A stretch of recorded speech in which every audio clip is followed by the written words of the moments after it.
All right, Lucas Mirtl, my brother. What's happening, dude? Not too much, bud. Just got home this afternoon. About 6 o'clock. Sorry, got home about 6 o'clock tonight, just from Cleveland, from that Fight Club event. Yeah, how was that? Epic, epic. It was, dude. The guys were sending it Yeah, yesterday. really. Like Kevin and Ryan and Weimer, Travis. Dude, it was awesome to be there. They got a pretty good following. It was. I was stoked on it because it was actually Rob Bidos, Denny Hartwig, and Ryan who came up with the idea. Yeah. And they pitched it to me probably like 3 weeks ago, 4 weeks ago, and I'm just like, how's it gonna happen? Like I was like, not a chance. And they pulled it together. Yeah, I mean, it looks sick. I haven't had a chance to watch it. I was gonna try and pull a companion together for it, but it was just a little bit too short notice for Yeah. us to pull it together. But I was gonna try and watch it with the boys, just watch some of the replays. But it seems like it's getting quite a bit of love and press post event, and like even all day yesterday, it seemed like it was sort of going off as well. No, yeah, it was solid. Like it got a lot of PR with nothing else going. I think that was the major reason we pulled the trigger, Ryan and Rob, and that was to put on something special with no content going around or no racing going on at the time. So it done well, done really Yeah, well. I think And I too. thought the product was good. Yeah. I just can't comment on it yet, but I mean, I'm sure you know what's up. I Like, mean, the production, like, because it was put together in such a short time frame, the production needed a, you weren't going to knock it yeah, out of the park. You yeah, know, and I knew that going in, like, for where it could have kind of crashed in my mind, what I was worried about, like the server went down or all yeah, of a sudden like being around live events, it's, you know how many things you can plan for, but you've got to have the right people to plan for the unplannable, yeah. and that, I thought they knocked it out of the park. And, obviously the production had a little bit of issues. I think everyone kind of warmed up during it, but, moving forward, I think it's a stepping stone and a potential for other pay-per-view and direct income kind of events, I think direct it's sick. compensation. Yeah, I think it's sick that I mean purely just for the fact that it seemed like it was a bit of a by riders kind of organized event, and I think anytime that you get a four-time Supercross champ like Villopoto, and then you get all of the supporting cast that was there, I think that anytime that comes from a rider, like the fact that it came from Ryan, there was such a big push from Travis and then K Dub, like to me, I think that is like actually pretty unprecedented to have a group of riders come together and put an event like that on, you know? Yeah, like I said, Ryan will even tell you when they pitched it to me and called me, I was sitting here at the desk. I'm just like, "Ugh, I love it, Yeah, but how are you going to pull this thing off? Like, yeah, I absolutely love it. If you're wanting me to pull this off, I I am too busy, And we had certain phone calls and those boys ran with it, and and in my opinion, knocked it out and created. There will be more of them coming. yeah, right. So Is it yeah, going to and be I like that platform for moto, not even moto, but imagine what I could do with that platform of, direct content, a sponsor release, but not pay, people wouldn't have to pay. It'd yeah, be cool, like team release stuff. Like I think that there's legs to it for sure. yeah, just to like the concept in general. Yeah. Yeah, no, it's yeah, I think that kind of by riders for riders thing just is yeah, it's impressive, and it's cool. Like it seems like Ryan these days has sort of done like I don't know, like I get who's like a good example, but it seems like Ryan was just one of those like really sheltered kind of not sheltered but kind of like withdrawn guys during his career. And then it seems like post career when you look at events like Straight Rhythm and then this event that he does and the 125 Nationals and all that sort of stuff, it's like I don't know, I'm fucking down with this version of Ryan Villopoto. Yeah, no, everyone is. It's fun. You know, It's it. Literally, it seems like everyone is down with like this dude. We're like, fuck, man. I wish we had this guy, but then he probably wouldn't have won all the titles if he was being this no, dude. You know? you can't have both. Like, Yeah. like I never represented Ryan during his race career. It Yeah. was just after he's retired. So I wasn't there, but I can tell you, and I can tell you, and you know, because you've been around the guys before, when you're paid to win, anything but that isn't going to cut it. That's a fail. That's a fail. So when you saw Ryan at those races, he was paid a lot of money, and you know, and I know, it's not fun. It ain't fun going, like, as an agent going to A1. Like, I'm not just like, oh, this is just such a fun time. Now, your athletes are 10 times that or 100 times that. So it's pressure. They train all week, right, for a 20-minute, 15-minute main, which the whole world will judge you on. Yeah. So, and I always hear when people go, dude, this guy sucks or he ain't cool. I'm like, no. Remember, this guy either has a contract coming up, he's training, he needs to get a result, or, hey, he just signed a new deal and he's paid millions. So anything but win will have the 22 guys in this truck behind him going home depressed, pissed off, worried, stressed. That's like, it's unmeasurable, that amount of pressure that you just can't be like the Ryan you see now. Yeah, and then like the guys, it's not like Ryan's going to have a bunch of dudes that he can kind of relate to and turn to, and it's like, you know, you can kind of turn to a guy like yourself as an agent that's been around the sport for a long time, but like there's really no one that you can kind of relate to, because those people, you're on the gate with them and like you're competing so heavily with them. Yeah Like, I try and relax, like I try and take that away, and you put the right pieces in play and be very conscious of it. Yeah. You know, it still lives there, you know, it's still very much a part of it, you know. And the new Ryan, like when I started representing Ryan, I was like thrown in the deep end a little, like when I took it on, because he didn't really have the happiest partners. Not that there was any beef, but yeah, well, he wasn't really like a dude that was like actively trying to like service his partners. He was just the dude that won. Yeah. So all his relationships were very much steered, I feel, towards this winning thing, and then it didn't really evolve after it stopped, you know? Yeah. And it's no fault by anyone else or whatnot. So when I inherited Ryan and to do his stuff, it was, we made the manufacturer change right away. We changed our gear, helmet, a whole lot of stuff. Now, it wasn't because that's all that was available. It was more like, mate, if we're going to do this, fresh start kind of fresh start.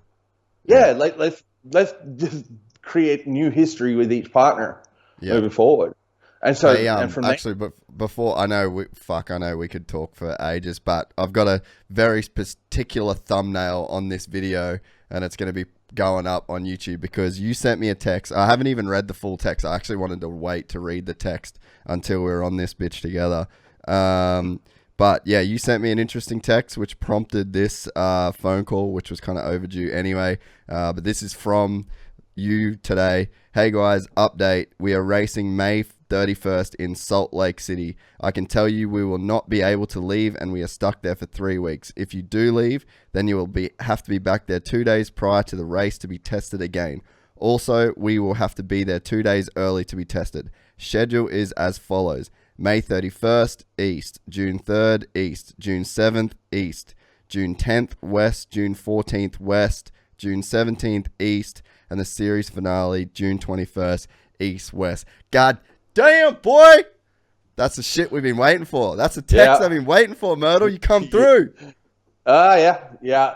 Dude, it's been a stressful time. Dude, and then even since you sent me that text, you've had so many calls. For clarity on that text, that could change. That may change in the next hour. Fuck. You know, so that was more the mud map at about 4:00 this afternoon. No one's really was meant to know. You're not posting this till later, so no. You know, everyone, the key people in the industry, we're all chatting and you know, got a lot of work to do to get it going. But stoked, mate. Like, I don't think people understand how the value of a racer is if they race. Yeah. You know, it's like these guys race, and I don't. It was unprecedented, and kind of very concerning for a lot of people. But like Feld's been working on this for about a good 6 weeks, 7 weeks, and like it went from pandemic, we're not racing till September, and I was like, fact, you know, it's fact, it's not happening. To holy shit, if Supercross comes back early with no crowds, which we can pull off, we'll be one of the first sports back in America. Live on NBC, not NBC Sports, but live on NBC is the TV package. And I gotta give props to Feld. Like, dude, they've done an awesome job. They cop a lot of shit, right? Yeah. From people in the media and whatnot, right? That they're just. Hey, I'm one of them sometimes too. I'll admit, like I can't sit here and say I don't. Yeah, but everyone kind of quizzed them. Like, do they care about the sport? Do they want to grow it? Right. So the answer is yes. Like, the fact that they're going to put up the money right now, and this is going to get overlooked by a lot of people. Feld's still running like this race. They've still got to put all the money into building 7 tracks, getting everyone, you know, re-employed, you know, everything going. They're not going to bring one bit of dollar ticket revenue in, which is how they make money. So Feld probably potentially is going out 3-4 mil on this to grow the sport, to grow Supercross, and they get there. And I was so stoked, because if you asked me if they would, I would have said no, they'll kill it. There's no way. It doesn't fit in their business model. They're a promoter. They sell tickets. They put bums in seats. But for them to go, no, this is the biggest opportunity our sport can have, being one of the first sports back and live on NBC. I mean, that goes to every, you know, that will get the sport where I'll be walking down the street and people will be talking about it, you know, not just a Saturday night competing against college football or, you know, the likes, baseball, hockey, you know, people have a lot of choices. And, you know, and that's why the growth kind of just grows a little bit. But for us to get this, I mean, I'm over the moon. Yeah, dude, it's so true. Like that was definitely one of my thoughts through all of it, is because I've been like kind of critical of Feld in ways, but I guess it's not really critical of Feld as a. I feel like my criticism of him is not necessarily a criticism as such. It's more of just like, I kind of like, they shouldn't really give a fuck. Like, they got Disney on Ice. They got so much other stuff that would be so much more profitable. So, I mean, I don't feel like Feld runs Supercross as though it's the only thing that they do, if that makes sense. Like, if you look at Adam Bailey and the boys from AME, it's like, that's the fucking only event they do. Like, that's their flagship thing. So every single detail is just like so down to a T with those guys. And it's all around like moving the sport forward, because it's like, that's the horse that they've got in the race. Whereas with Feld, it's like, they've got so many horses in the race that it's almost understandable that, you know, Supercross isn't the household name. It's not Disney on Ice. So it's like, I get it. I wish it was their only deal. But with that being said, you get to a point like we are now, where they're like, well, we do have millions and millions of dollars that we can spend. What is going to be the most viable live sport that we can bring back and get on network television? So it's kind of like, now I'm kind of glad that we're not their main horse, but they've got the cash to spend on us, if that makes sense. Yeah, no, definitely. Like I said, if we were talking about this 2 months ago, it's September until it's not coming back. I would have said it's not coming back until Feld could put butts in seats. I would have, dude, that's their business model. I would have said, no way that's going to go down like that. But they've done it, so it's super cool.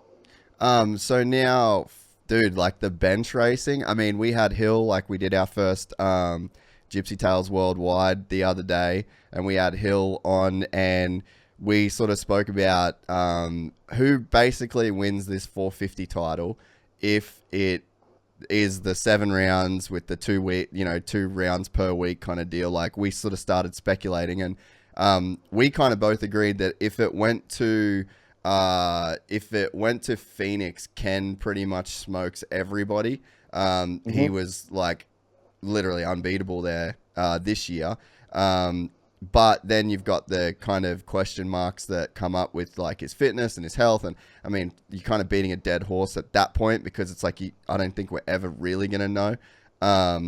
But Hill seemed to think that if it went to Salt Lake, which is where it is going, then the advantage squarely goes towards Tomac, because he obviously lives at altitude, very similar sort of similar climate, and that altitude will play a part with 2 race weekends, like essentially 2 race weekends per week for basically the end of May and June. Yeah. The biggest thing on Salt Lake, I think, I don't know if you remember, it's really windy, dry, and dusty, shitty dirt. Like, it's not like a Dallas or a Phoenix good clay, or Anaheim clay can dry out. But you know, when we were last there, I mean, the first 30 rows, like, and on the backside of the stadium, we're just getting nailed with dust the whole time. Like, and remember, it was the event last time we were there was when Anderson, remember, he broke the spokes and the wheel, and they had to change the wheel. It was just a dry, kind of blue groove, crappy track. And it's no roof right now, so you're going to bring in a possible, from what I'm hearing, some mud races.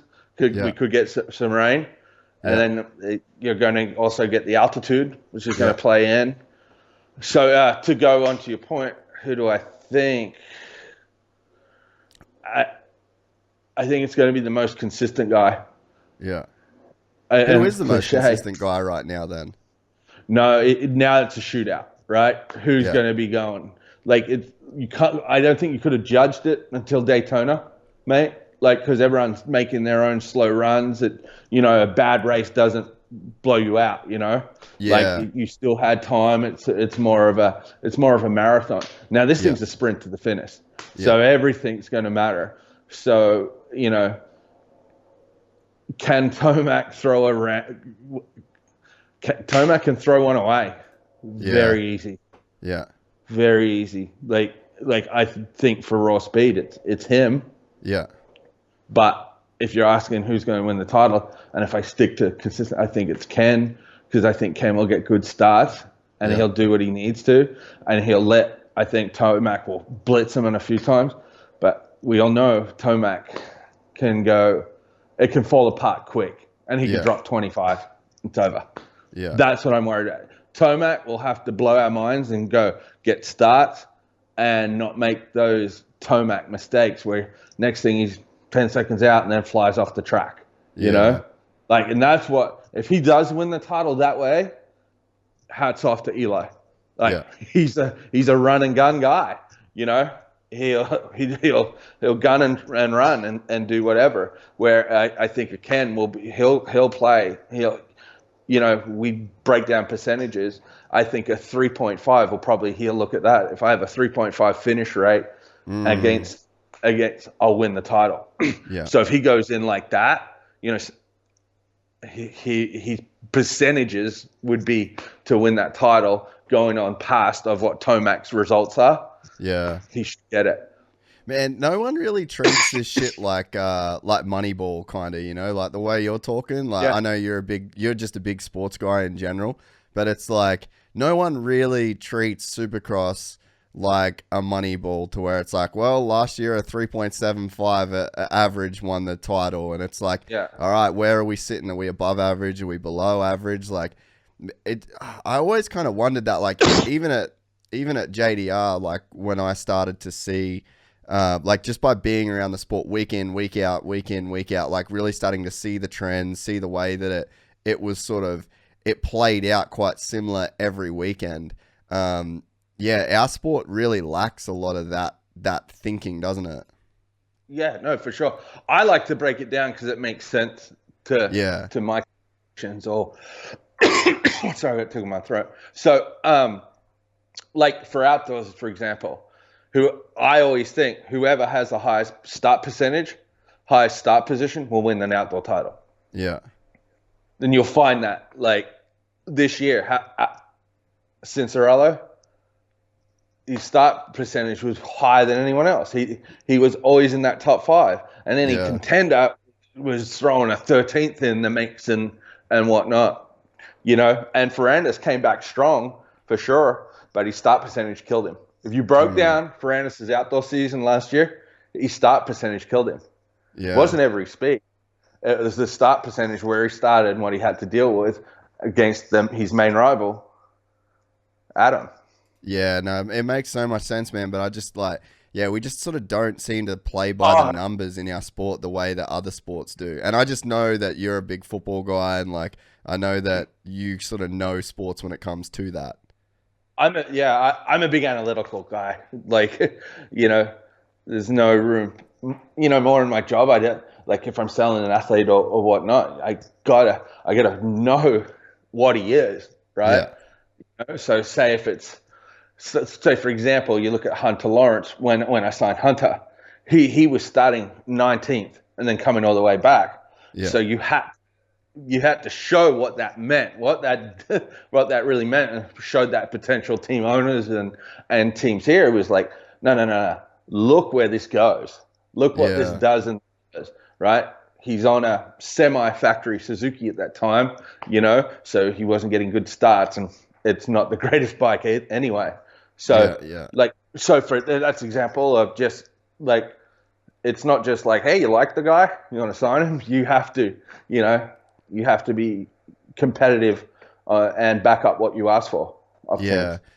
So with the Lights Championship, then, so you represent the Lawrence boys, you represent Cooper. Who else have you got on your roster these days? RJ Hampshire. Yeah. Who's having a great season, by the way.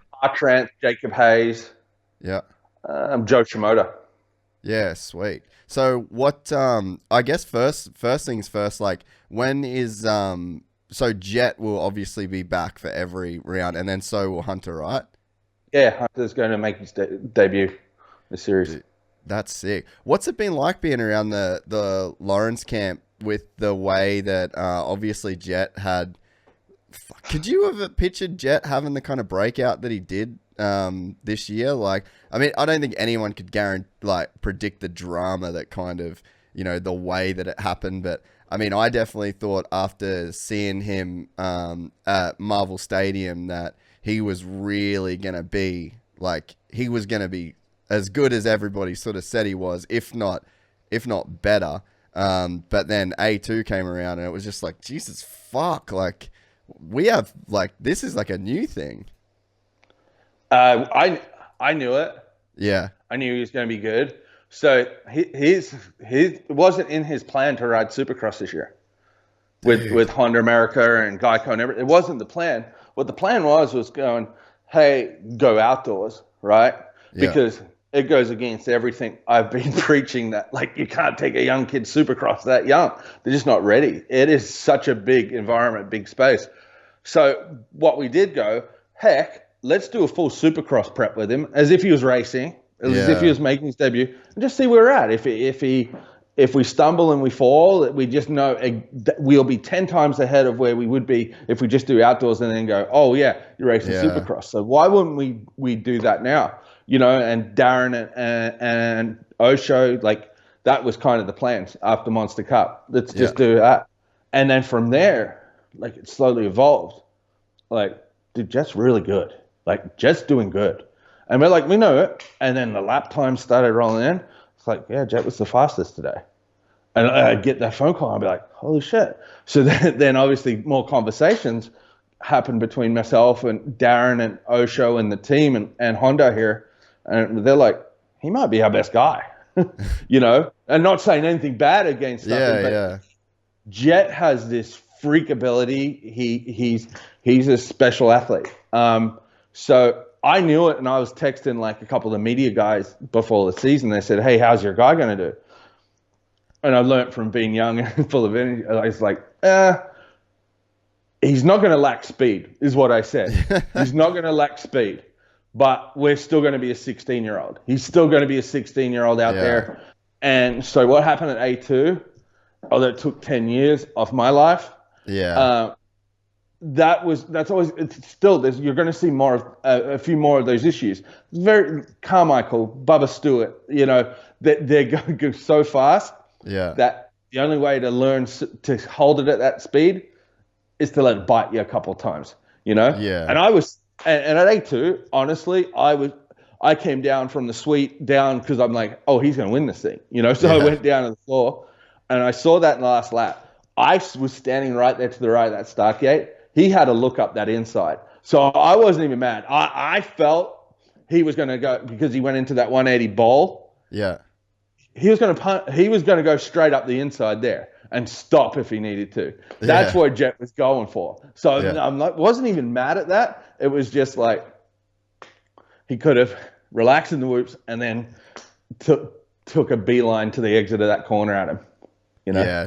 Dude, so I was having all these conversations with Jett after Melbourne, because we hung out a little bit there, and he was, he was like typical rookie sort of thing, and talking about like, this and that, and I don't know, I just like, I really want to get a win, and I really want to get this, and I really want to get that, and like blah blah blah. And I ended up texting him back, and I was just like, hey man, so let's just play it out like this. Let's say if I walked up to you at a Coolum Club Day when you were 9 years old, and I told you that you were going to win a Supercross race at 17 years old, you were going to lead wire to wire and fuck up the 16. entire field at a Supercross race at 17.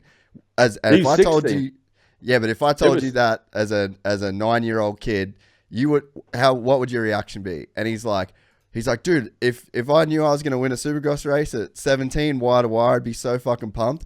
And I was like, cunt, you're 16. You don't who cares if you don't need to win this season? Like, let's play it out like you don't need to win this season. And you're still like, I would guarantee based off like how you're riding right now that by 17, you'll be winning like a bunch of main events, you know? And it's like, I just was trying to give him that analogy of like, if I went back to you 10 years ago and told you were going to win at 17, you'd be pumped. So, like, still be pumped to win at 17. Like, you don't need to win this year, even though we all fucking know you can.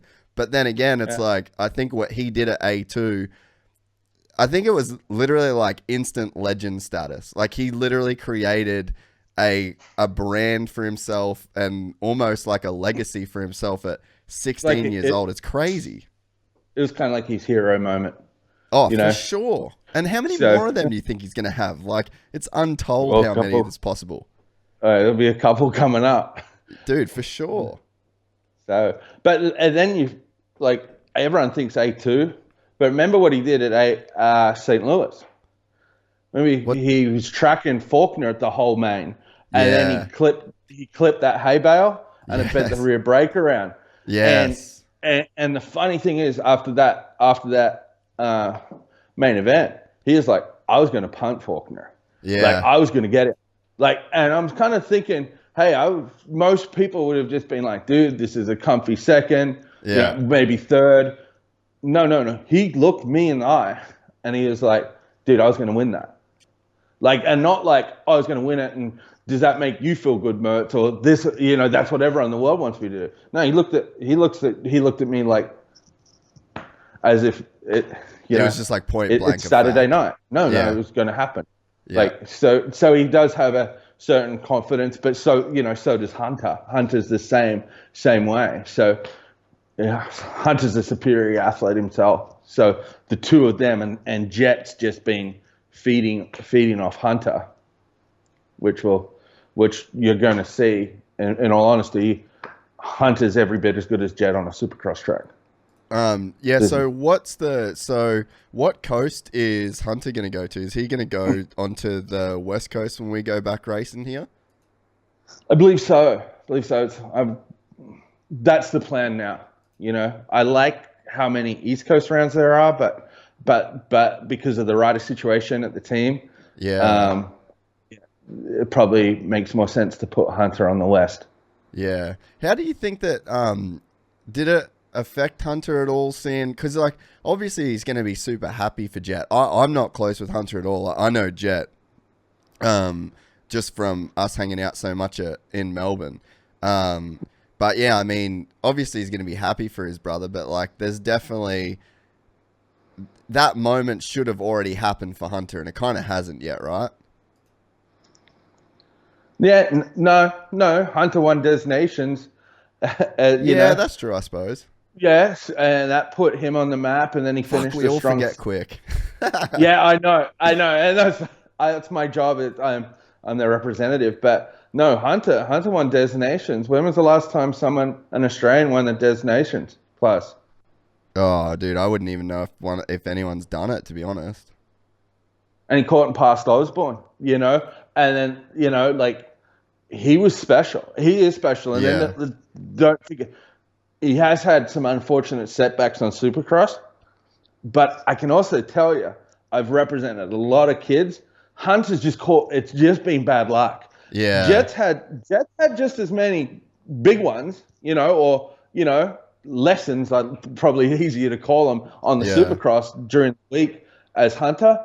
It's just like, dude, honestly, Jace, every time he's hit the deck, he's got it. It's cracked his collarbone. Like he did 2 collarbones, and then it's just been that from that pushing, which every guy goes down. You've seen it. Guys go down at the practice tracks a lot, and especially good guys, because they're going to be pushing. They're pushing. A lot of guys can do a lot of controlled laps, but you'll never see any speed out of them. Dude, it's scary, man. Like, there's something scary about practice track crashes, eh? Like, I've seen some fucking big ones, man, where it's just like, there's no crowd noise, there's no reaction. It's just like, it goes silent, and then you hear and slapping. Yeah, and you just fucking run to the dude, and you just hope they're all right. Like, dude, I saw James crash one day at the Stewart compound, and it was fucking huge. Like, so big. And the instantly the mood, like we were there testing with Malcolm and Matt Moss, and like the vibe was rad, everyone was pumped, like, we were filming, it was a good day, and then Jimmy goes down hard, and then it's literally like the fucking life got sucked out of that whole place, and just everyone starts running. But there's just something scary about those practice track crashes. No, he didn't get hurt at all, bro. He went home. But like, dude, it was fucking huge. Yeah, the worst thing is if I'm not there at the track is when I know everyone's practicing.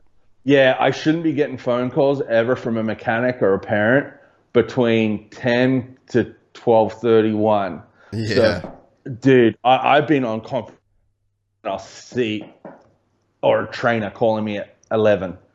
A trainer should not be calling their rider's agent at 11 o'clock when you're on the track. I only mean one thing. Yeah. They suck. And it's a part of the game. But yeah, dude. So that's just the case on Hunter. Like everyone's gonna be like, oh my God, he can ride Supercross. He never couldn't. Yeah, it's just crazy, man. Like, just the theater of that A2 main event. Like, to me, that was one of the more special main events that I remember ever. Like, I don't know that I'll ever forget that main event and the feeling. And like, I'm so glad that we did that Supercross Companion live in here, and like we had a sick crew, and like the reaction. Like, I still love watching that back, because that, to me, like that main event, that whole night was just this fucking epic like spectacle of this is why we watch Supercross. And it was two of the best dudes that just decided to grab that fucking night by the balls and just literally lay everything on the line.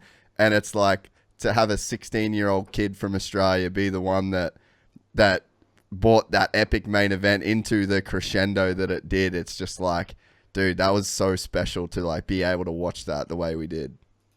I'm glad you enjoyed it. It sucked being there. Oh, it would have been fucking terrible for you, dude.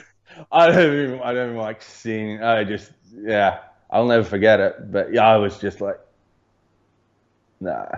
Yeah. Nah.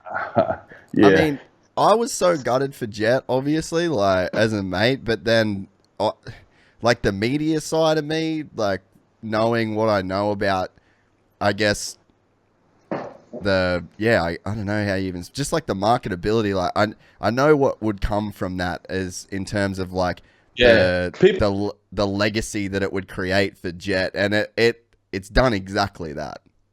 Like people were saying to me after, what happened was better than him winning it. 100%, man. As fucked And up as it sounds to say. I didn't want to hear that. But like people still say it. Like a lot of people are like, what happened? Obviously, it's a blur because we had to get him off the track, make sure he wasn't hurt. Then we're with surgeons, so didn't really ever from when you're just in it. Like it was panic stations to make Phoenix next weekend. That's what it felt like. The moment we knew the injury, could we played it and whatnot. So I didn't rewatch the race. I saw it on Instagram and whatnot, but yeah, it was a straight hero moment, and there'll be plenty more. Yeah, dude. No, I definitely agree. And I mean, yeah, like I know it's probably and not people were texting like it was special. It was special what he did, and it'll just live way past if he won that race, you know. Yeah, no, for sure. Because then the next one didn't, but he's got to go win that first one, and I think that's the goal for him. Yeah, right? because then it just becomes like that, a hero's comeback kind of deal. So I'd say headlines this sport needs.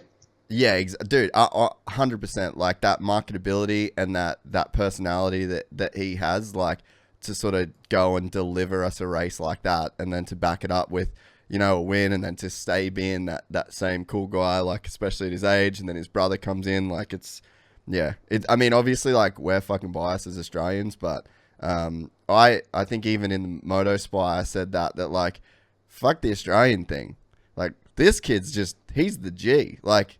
This is like the kid that we don't have, that we kind of always wanted. We've sort of lost this kid these kids from the sport. And it's like, and I kind of love that when you look at Jett and his attitude and like the things that he'll say and the way that he kind of will carry himself, it almost feels like he is accepting of that position in the sport. He doesn't really want to shy away from like, being a dude where it's like, I'll put on the fucking hero's cape and I'll like kind of risk the things that come with, trying to fly that flag and push the sport into like new territory, I guess. He's was built for it. His personality is lighthearted. It's chill. If you spoke to Jett, you would after, I think he went P1 first practice session. Yeah. And he was just looking for the skateboard so he could just skate behind the back of the truck. Yeah. Like he doesn't care. This isn't, oh, this will give me this, or this will, if I do this. No, he said to it. He races for his family. He races for that. And as comfortable as it is walking down the street, that's him riding a motorcycle kind of fast. And that's one of his reason he can be so relaxed and so chill, and that personality, and we all encourage it, is because of just the way he approaches racing. He ain't stressed that he can't do nothing. He ain't stressed that, oh my God, if this doesn't happen, he don't care. He don't care. He's going out there to win the main event, and that's what he wants to do. It doesn't mean anything else, which is a lot of athletes will be like, oh my God, I got to do this in the corner. I got to do that. Jett laughs at that. That's not Jett. Not at all. Yeah. Not at all. Maybe 10 seconds before the gate drop, he locks on.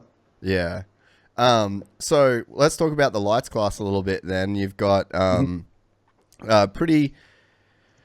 Well, fuck. The West Coast is kind of done for me, I guess. Like, I don't think Ferrandis is well, I think Ferrandis is one of the best supercrossers in the world. Dude, straight up. Like, out of everybody. I think you could put him on a 450 right now, and he's rode him at Paris and whatnot, and he's really good there on a 450. Yeah. I think, he used to battle with hurling for the world title and whatnot. So like, he's a class act, and he copped all that heat at Anaheim too. I think he's a class act. Like, people have their issues with him. I'm more looking at that ability on that motorcycle, that factor. Yeah. Dude, there's no one that's got big dick energy the way that Dylan Ferrandis has big dick energy. Like, he needs a spare gate next to him, bro. Yeah, no, I'm, people personality as a motorcycle racing fan, as if what I'd look for in that, like, Ferrandis comes with that. It's like a lion, you know what I mean? If you're an animal, if you had to put an animal next to that he comes as tough, and he's going to make it tough on a lot of guys moving forward. Yeah. And so what about the East Coast? Obviously, that's like a little bit of a closer title. Is it like 8 points in the East? Yeah. Who do you think is going to do the best there? I mean, Shane McElrath, like, Shane's obviously, he's a West Coast dude in terms of like where he lives and like grew up and has spent the most time training. And then you look at Salt Lake, you're looking at some pretty dry, dusty conditions. But like you said, a couple mud races, maybe that sort of plays into the East guys. But where do you see that title coming from? RJ Hampshire. Oh yeah, you're a fucking guy. I forgot about that. Yeah. You can't say anything else other than that. That's fine. No, RJ Hampshire. That title, take RJ out of the picture. How far back is RJ, first of all? I think like 13, something around there. He's all right. He's in it. No, we're not. It's not ugly. I may be wrong. Don't quote me on that. I haven't looked. It sounds right. Let's go with that. Okay, so we're definitely in that. That series there between McElrath, Sexton, and RJ, that one's going to come down to consistency. That's the one. Who's going to drop 25, or who's going to drop 17 or 16 points in a round? It's pretty easy to drop 12 points. Huh? It's pretty easy to like drop 12 points. Like it's going to be a different vibe and everything at these races coming up. Yeah. That dude, anything's going to happen. And I would just be playing the numbers game. Yeah. Dude, third may get it across the line. Yeah. And so who do you think has, let's take RJ out of the picture. I think Chase looks a little bit more consistent. Yeah. Chase should be. He's been doing it a while. He should get that title in the position he's in. Yeah. But again, if he drops 16, RJ wins, McElrath finishes third. Dude, we now have the whole dynamics changed, right? And this is why I'm going, especially with these 250 class, this 250 East, is now the dudes are going to be sending it. Yeah. Now it's a straight shootout.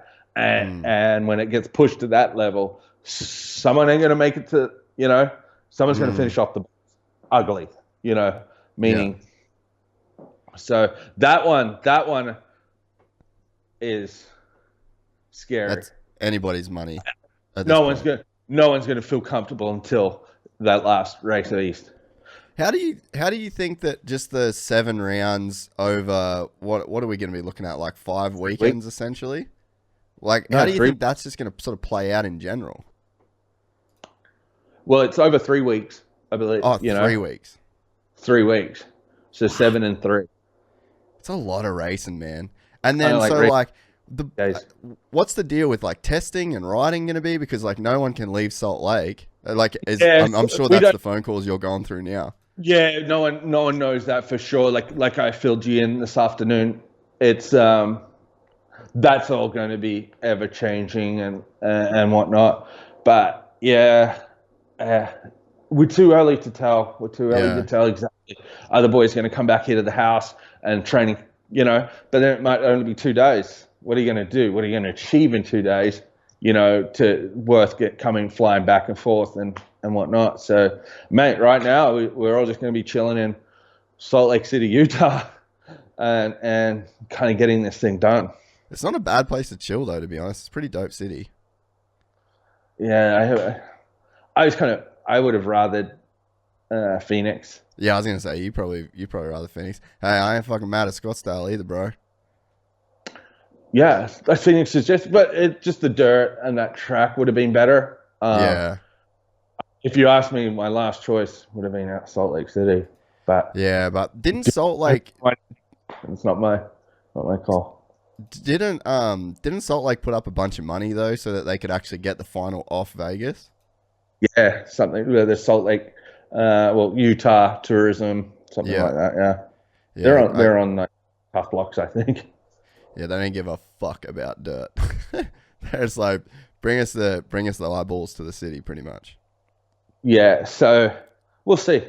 We'll Yeah. see. And that stadium sucks too, but Well, it's it'd be not like pretty we can. empty. What so what do you think, like, generally the impact of this whole COVID-19 thing is just gonna have on the sport? Like, it's kind of gnarly here, dude. Like, KTM has pretty much, I heard, and I've full. This is not a fact. This is literally what I heard. It's off good people, but they KTM and Husky pretty much like pulled all their funding. Last I heard, they'd sacked all the second and third riders on teams, but like had kept the first riders, and they had to take a pay cut. But like, it seems like it's really fucked up the racing side of things over here, which was kind of on shaky ground anyway. But like, are you guys sort of hearing any stuff that you're gonna have to kind of deal with contract wise, manufacturer wise, cuts wise? That, I mean, obviously there's probably shit you can't talk about, but like, what's your overall feeling on just the industry in general? It's a great question. There's certain facets that are going on right now. Dealerships that are closed obviously can't sell bikes, can't move product right now. And then in the states they are opening, they can't sell enough bikes per day. Yeah. So I'm not too sure because I was just in Ohio, and Kevin was telling me he bought like a 110 and a I don't know, something else. And he said he was essentially lined up for the in the dealership to get the bikes, and the guy said, yeah, we done 230 bikes yesterday. Wow. So these deals, and then the other asset is online, direct to consumer. Any company doing that right now is knocking it out of the park, having that record month. Yeah. You know, so it's obviously a controversial topic. Like, some people are hurting, you know, and we're going to have to be sympathetic to that. But to answer your question, to know what degree we're looking at, I think some are going higher and then maybe some are going low, you know, and it's just really, really kind of picking out who and what the business is looking for a break, or, you know, or whatnot. Obviously the guys aren't racing. It's a huge problem. There's no hiding that, but we are coming back racing now. So I expect things to be on the up and up. I think the top guys are always going to be top guys. I think the value in racing will not change. The value of having an athlete wear your performance product or display your logo at the highest level of dirt bike racing in the world, that doesn't change. In fact, it's going to increase with the TV package the series is going to have. So I don't think I'll waver on anything moving forward right now, and not to sound cocky or whatnot, but I believe in the value of racing. I believe in the value of the clients, and regarding the economic climate, that will dictate what I got. But I'm not going, well, maybe it's not worth that much anymore. No, it's worth just as much, maybe. So. And then the other crazy thing is just travel, man. Like, you know, we're not really going to be able to do AusX Open if like borders and stuff are closed. Like, the whole travel thing's kind of gnarly. Like, Motocross of Nations, I can't see how Motocross of Nations would happen this year. Like, there's definitely, I mean, we're still getting a Supercross series, and I'm sure DC is going to put together something for motocross, but I mean, it's going to go down as a pretty fucking weird year across the board, really. Yeah, it's going to be essentially a bust. Like, we just kind of got to chip away and kind of just roll with the punches. There's no answer right now. There's a lot of misinformation getting around. You know, I could give my opinion and be totally wrong or totally right, but it's a stab in the dark. Certain people is saying there'll be no crowds until there's a vaccine, then there's a certain, side of the story that's saying, hey, Uncle Bert with, diabetes and this probably going to miss the Lakers game this Thursday. Are we just going to protect those who need protecting, and then hopefully it doesn't go. I'm not an expert in it. I've done watching the news and stuff, like just all misinformation and agendas, especially over here, that you really can't get to the bottom of much. So, Wasserman, the agency I work with, we're speaking with scientists and government officials, but, state to state, it's different. So in California, I don't think California is going to get live events until there's a vaccine. So hectic, eh? But then you could go to Texas and they're going to be way more relaxed and whatnot. And you can bring a gun. Yeah. Come to a live event and bring a gun. You good, boys? Yeah. So it's super unknown territory, and if anyone was to go and tell you, oh, this is what's going to happen, they're crazy, because it's unprecedented for the world that we're dealing with. What how much have you had to do with Feld through all this, and what's did it surprise you how hard they were trying to push to get Supercross to be one of the first sports in America back on TV?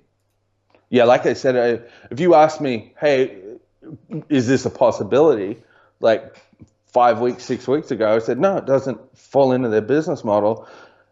We're going to be back in September at either St. Louis or, where a football stadium is. And I would have said, end of story. The outdoor, it's going to go to the outdoors. Yeah. Out of left field, I got a phone call on a Friday afternoon saying, dude, we're pushing.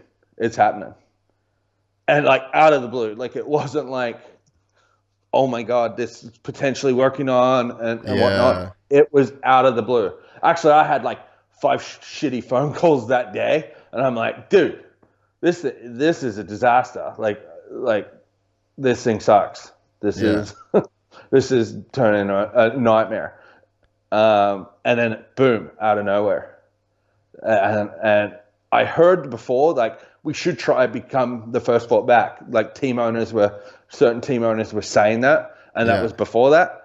But I thought it was again, it doesn't fall into what they're going to have to do it with no fans in the stadium. So for them, I was blown away. So my dealings with them has just been super supportive, and whatever we can do with athletes and assets and creating some stuff for them. Yeah. I wonder if this is something going forward then that, because I mean, me personally, and like I said, I'm fucking, I'll admit that I've kind of talk my fair share of shit in Fell with the things that I think could be done better. But I mean, every sport could be better. You know what I mean? It's if it's not for the people that are invested in the sport and especially on a media front, it's if we can't kind of criticize the governing body, then I mean, what are we sort of here for, sort of deal? But I guess it's never come from an angle of condemnation. Fuck those guys. No. Roger Goodell in the NFL, he gets roasted and booed. Yeah. The NHL commissioner, he gets roasted. They're and they have a figurehead, so there's always commissioner of that, and so they boo that. The only commissioner I think everyone really likes is the NBA guy. And Dana White, I think. Oh yeah, they love him. Genius, by the way. Genius. Yeah, complete genius. But I think this men's stuff, I mean, for me, it mends my, not that I have a relationship with Feld, and you know what I mean, but I think it definitely puts me in a good headspace. All right, there's room for improvement, but I don't feel like a redheaded stepchild anymore as a Supercross fan. I'm these guys really are wanting to make it happen. And obviously, financially, it makes sense for them to have any of their events running, but to me, this seems kind of a step forward for the sport just in general. Yeah, big time. I couldn't be any more stoked on what they did, how they did it. You know, the amount of calls they must have been on and having to Oh, make, dude, it's astronomical how they've got it to get to this point. And just fingers crossed that it continues and goes all the way through. yeah. Well, I don't know, mate. I think we've pretty much covered it. I was pretty stoked to see a text from you today that with that sort of info. So obviously we'll wait to drop it so no one gets in trouble. But yeah, man, I've been wanting to get you on to do something like this for ages, man. Like you're one of the guys that I talk to the most in terms of like boots on the ground over there. And you've never talked shit to me ever. Like your information is always as good as it gets. So I was excited to see that text, and I'm stoked we actually got to jump on a call for a bit. We need to maybe make this a bit more of a regular thing, I think. No, definitely. I think you guys are doing awesome. I've known you for ages. So yeah, hopefully I didn't bore everyone with my nonsense. Nah, you're good, homie. You're good. All right. Well, no, I'm really stoked to come on there and reach out and uncover it. So fingers I crossed. appreciate. I appreciate you always giving us, keeping us in the loop with what's going on. Like I said, it's sort of I never want to be putting out information that isn't right as much as I can, even though I say dumb shit all the time. But for the most part, I try and be pretty factual, and you're the guy that I trust pretty much the most to deliver that. And to be honest, I deal with every media the same way. Like, yeah, I think if the truth can be told, tell it. Yeah. Like if there is something there that what does oppressing not telling journalists or our media and not creating story headlines, it's that to me backwards. And look, I'll always tell it straight. I tell it how it is to everyone. Yeah. I don't care. I sleep just fine. The thing, if you don't, it's been one of my things just in general doing this show is that I'm a massive UFC fan, and I look at. Part of my motivation for doing like Supercross Companion, like obviously it's just it's what Rogan does with the Fight Companion. You know what I mean? Like they have absolutely nailed the media side of the UFC, and to me, like I want to get this particular show to the point where we're grabbing the attention of the dudes that kind of like that just the heart, like in MMA they call it casuals. Like they know fucking dick. They've never trained, they've never fought, they've never done anything. Yet that sport can appeal to all of those casuals. And it's like I'm kind of enjoying seeing some of like our YouTube comments and stuff. Like they're obviously coming from casuals, and I'm like, fuck yeah, we're starting to get, like I'm thinking about the thumbnails that we're posting now. It's like I want this thumbnail to appeal to fucking casuals, man, that have they could not tell you more than 3 riders on any particular race weekend. They're the people that we need to have in the sport, like people that want to go onto YouTube, they subscribe just for the fucking drama, like the shit that we talk. And it's like no one seems to want to, in my eyes, it's like no one's wanted to like put themselves out there. Like you're the agent that I talk to the most. And it's like, you're my fucking Ari Gold. Like, that's a great character. Like people should want to kind of hear from that character. There's amazing characters in this sport, but I don't know, for whatever reason, it seems like it hasn't been embraced in the same way. It's definitely uncomfortable to go through some of the commentary that you have to kind of get in an online forum like a place like YouTube. But fuck, man, our biggest month, we're hitting like 1 million people. And it's like, there ain't a million people going to a fucking Supercross stadium. It's like, we should be trying to do this. There should be more communication from, agents, media, like even Feld talking to guys like, the UFC model, the way they've done it's just fucking amazing. And I think that, like, you get, like, I think we both get it, and that's why I kind of enjoy the conversations we have. And I couldn't agree more. Like, there's some storylines that have happened in the past that I've heard about, and I'm like, how did that just not go public? That just would have been so cool. And look, the Villopoto thing, I'm like, be you to Jett, Hunter, RJ, all that. Hey, if you're pissed off, tell them you're pissed off, right? Don't say anything offensive or saying, but if someone does you wrong, I mean, tell them, mate, get up there, tell it how it is. You know, I couldn't be any more like the casuals, like you said, the casuals.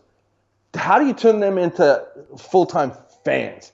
Drama, We've bro. got to create storylines. We've got to create storylines, and we got to have those people like you, other Weege, guys like that, Mathis, guys like that, telling it in the right way, creating these storylines, and it's gonna grow the sport. But if it's just a Monday morning factory press release about what happened on the weekend, look, my bike was looking good, first qualifying didn't, bro. No one gives a fuck. Go get the fuck out of here. Like, that crap needs to go. Yeah. Like, Jett, if you're pissed off, I mean, go let them know. Don't tell me. Go let them know. I'll say that at the podium. You know, go let them know. You know, obviously, within reason, you don't want him to go out there and cuss out. But I don't want him to get up there. You know, the kid's going to be pissed. And then he gets up, you know, shakes the guy's hand. No. If you're pissed, let people know how you feel. Then you can change. That shit made Chad a hero. Huh? That shit made Chad a fucking hero. Like the hands on the neck and the the stare downs between him and James. Like it immortalizes you. Yeah, no, big time. I'll only ever get mad at a client if they pussyfoot around a truth or what happened. You know, I'm strong for telling it how it is. I'm strong to hold people accountable for their actions at that time. You know, and I could be wrong, and people go, "That's not right. That's not." No, as a public athlete, as a public forum, it's way different. People can display who they are through social media stories all day, but then you're telling me now you're going to be this different guy when you're on your job. Yeah, it's not going to engage anything. You know, I like to think, you know, guys. I'm sorry to interrupt you there, bro. I do understand it though, because like I've definitely been around riders when you just deal with the fucking bullshit, like especially Kenny early on in his career. Like when we would do a lot of filming, it's like he kind of tried to have that personality, and then even Kenny sort of just, I guess, essentially beats it out of you. Just been beaten down, you know. But even to the media stuff, dude. Like I heard, I heard that Mathis had an issue with some shit that I said, and it was in the Hill podcast. And like, I don't really know Mathis. I don't listen to his stuff, but I don't listen to anybody's stuff. So like, I don't really hear a lot of what gets said. Something got back to me that he didn't appreciate the way I spoke to him about the Hill comments, and his argument was, I don't know if you heard what I said, but it was basically like, in the Hill podcast, he was telling me that like Mathis was calling Hill a stoner before Hill had ever smoked weed, and he's like, fuck. At one point, I was a stoner, but like when it was literally affecting my career, and I had to do like drug tests at 17, but I'd never even done a drug. He's like, that all came from like one fucking journalist, and then I kind of got stuck into Mathis about that because I was like, fuck, man, like it's kind of weird for a 40-year-old dude to just like fully fucking accuse a kid of doing drugs that actually hasn't, you know. But it's like, his argument back to that was like, oh, well, Hill's an athlete, and it's like, no matter how old he is, you're susceptible to that as an athlete. Fair enough. But then it's like, can Ariel Helwani get fucking roasted when he gets something wrong, like in UFC, or when if a UFC analyst calls out someone for being on steroids when they're not? It's like, can that dude be held accountable? But it's like, to me, if Mathis made a fucking video talking shit on me, talking shit on him, totally down with it. Like, I don't give a fuck. Like, because you know what? It's probably pretty interesting for people to see that kind of, you know what I mean? That kind of interaction between two dudes on different sides of the world doing, like a similar job. Yeah, see, I can't comment on that situation. Wasn't there, didn't hear it, whatnot. But to be fair, I think a lot of Steve.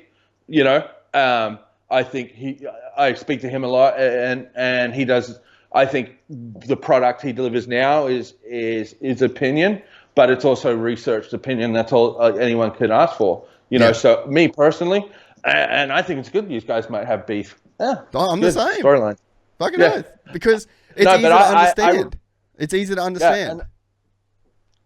And like I said, I can't comment. I don't know that situation well at all enough to go one was right or one's the other. But I know who Steve is now, Jace, and I think he's super thorough and finger on the pulse on a lot of stuff. Like, the only thing I ever ask for journalists, like, guys, is if you to write about me or write about something or comment on something, I'll only get mad if you get it wrong, but you never called me. Yeah. Right. That's when I'll get mad if you go down that road and you didn't call me, and I could have gave you the truth. Yeah. Right. But if journalists were to do that, I would have a big problem with it, and I'd call them and I'd essentially blacklist them with myself. But I can talk on Steve now. Like he's a finger on the pulse, and yeah, I respect Steve. Well, yeah, I mean, it's not even the point. It's not even the fact that I don't, you know what I mean? But in terms of in terms of that particular conversation, it's like, man, fuck, if you think I'm a wanker for saying that, like, you can totally say that. Like, I'm fucking cool with it. There can be that thing that then we go back and forth. Because again, it's like, I know as a fan of other sports, like, I kind of enjoy that shit. I kind of enjoy watching that storyline play out, because it's like, we all fucking see the race. The race goes for 20 minutes. What else, It's like this kind of stuff. Sportscenter on a Sunday night plays all the controversial stuff of football that day. Yeah. They're not saying, hey, Tampa Bay beat the Lions in just a real neat game of football, and it was just a real great game, and everyone had fun out there. Fuck those boys, they all had a go. Yeah, it was just great. Like, they just looked like it was just the best game of football you've ever seen. No, it goes straight to the fight that happened between the Browns and the Steelers. It'll go straight to the controversy, something that the coach said after the game where he called these offensive line garbage. That's what ESPN leads with. They sell a product, and they're pretty damn good at it, and it's sports, right? Yeah. And that's what they do, and we got to be the same way. And I definitely I don't want to get into, it's hard because I don't want to sound like I'm advocating for everybody just to talk shit, but it's like, that wasn't fake. Like, we didn't have to manufacture that. Like, I'd heard from people we both know that it was he was upset about it. And it's like, if I heard someone say that about me, I would have been upset in the same way. But I mean, I was just like, fuck, that's fine. I think that this is the kind of conversation that is okay in my mind, but it doesn't seem to.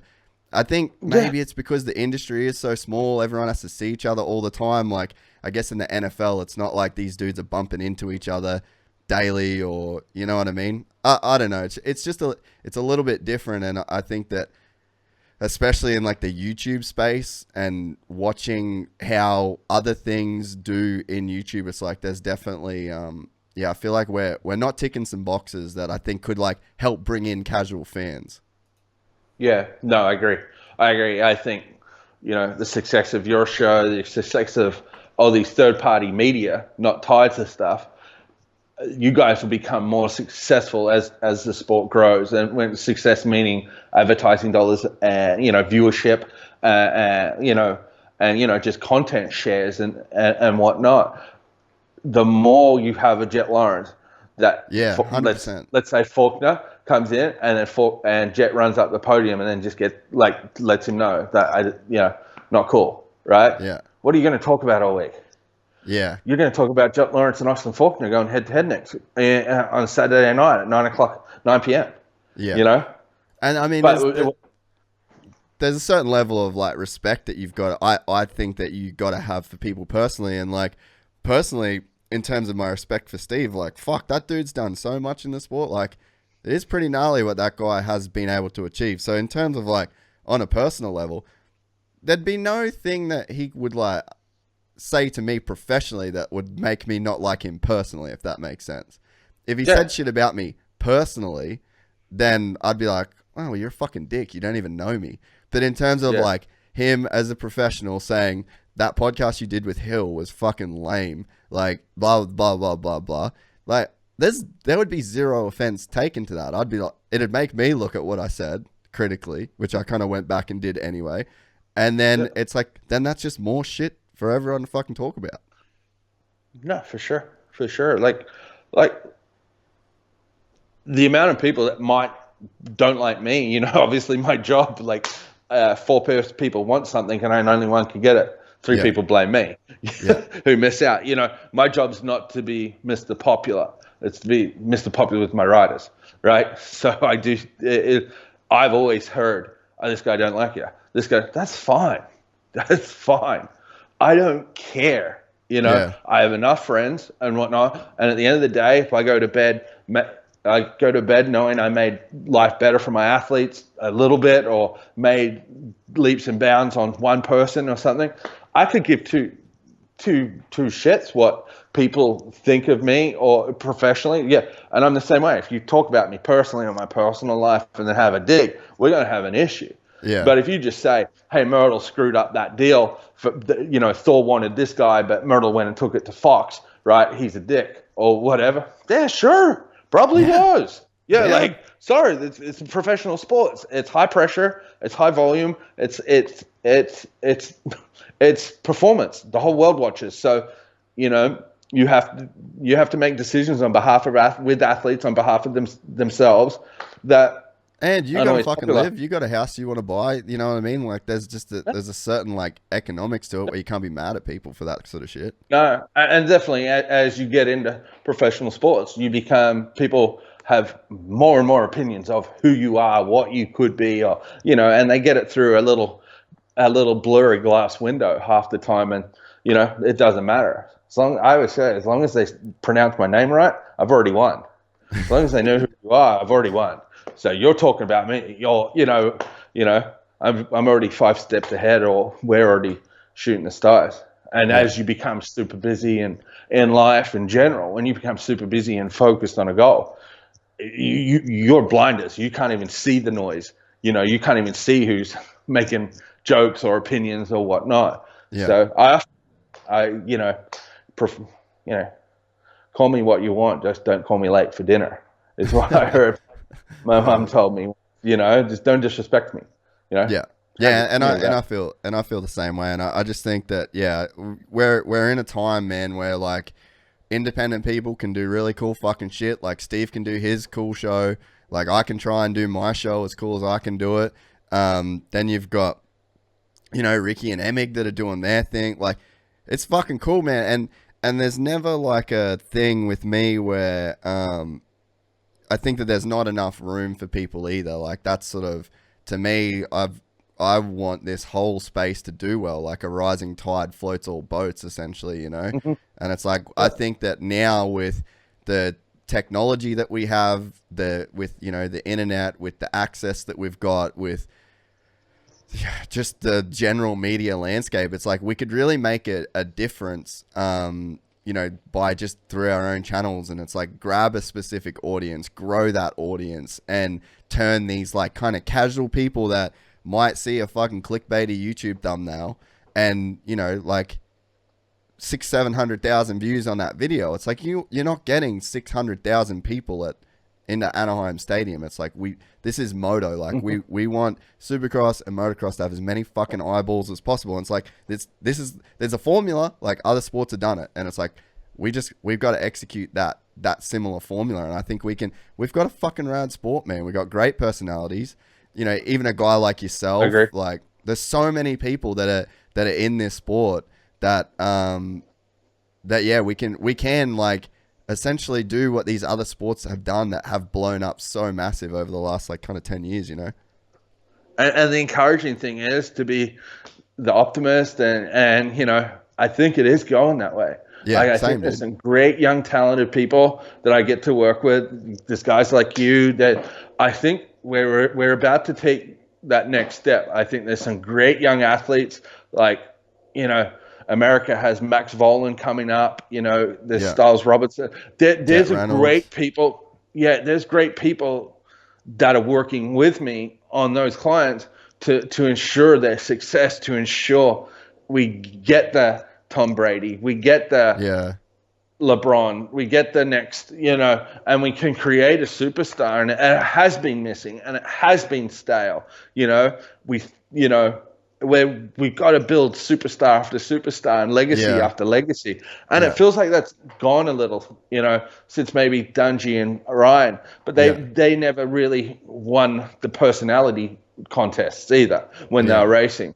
So, like, if my mark was on the sport, it was like, oh, you always knew a Lucas Mirtl guy because they'd either tell it how it is and they were fun and they got more non-endemic deals because of, just the certain situations. My style to represent an athlete successfully going forward in the digital age and the content age is to, be outgoing, be yourself and, be very open and honest, kind of, I think kind of like how Pastrana was in those days, kind of being an open book. And, that's what I would like, that legacy and that's my vision where the sport is going.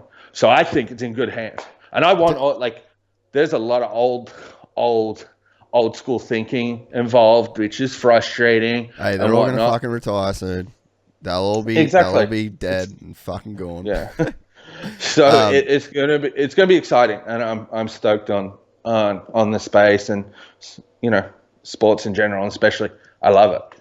It's the best. Yeah, no, dude. And I think too, like we're in a good place too now, like in my opinion, because like I understand the reason why guys have wanted to shy away from being outgoing and sort of like having any of that their own real personality, because the media kind of would shit on them. Like, and again, to use that Hill thing, like Hill fucking hated the media because of that whole deal that went down. And it's like, that's where, when I heard, like, just as a human reaction to a 16-year-old kid get, have that reaction to stuff that was said about him and whatever, like, yep, professional athlete, all good. But it's like, that reaction that he had to those kinds of accusations around him, like, it changed his view on the sport. It changed his love of the sport. It changed, because he didn't have, like, essentially, like, he didn't have a platform to then express himself and to say, like, dude, I've never even fucking smoked weed before. It's like, well, we all know the Hill now, and like, he'll tell you exactly what he's done now. But at that time, it's like, he didn't have his own platform. He didn't have his own voice, essentially. It's like, he kind of, it was still heavily the magazine era. And it's like, where does he get to then have his statement? Whereas I think nowadays, athletes, and I look at Kenny, like, kind of when Kenny was sort of the wild child, like, social media wasn't as big as it is now. But I think now it's like, and I mean, Cooper was a great example of it at Hangtown. Like, he was at Hangtown where he just sort of went on Instagram and just fucking like went off about it. And it's like, he got to have his say and like tell his side of the story. So it's almost like, nowadays, I think you can be yourself because you've got your own platform. These guys all have fuckloads of followers. So it's like, say what you want to the media, say what you want on the podium. And if dickheads like me want to fucking roast you for it,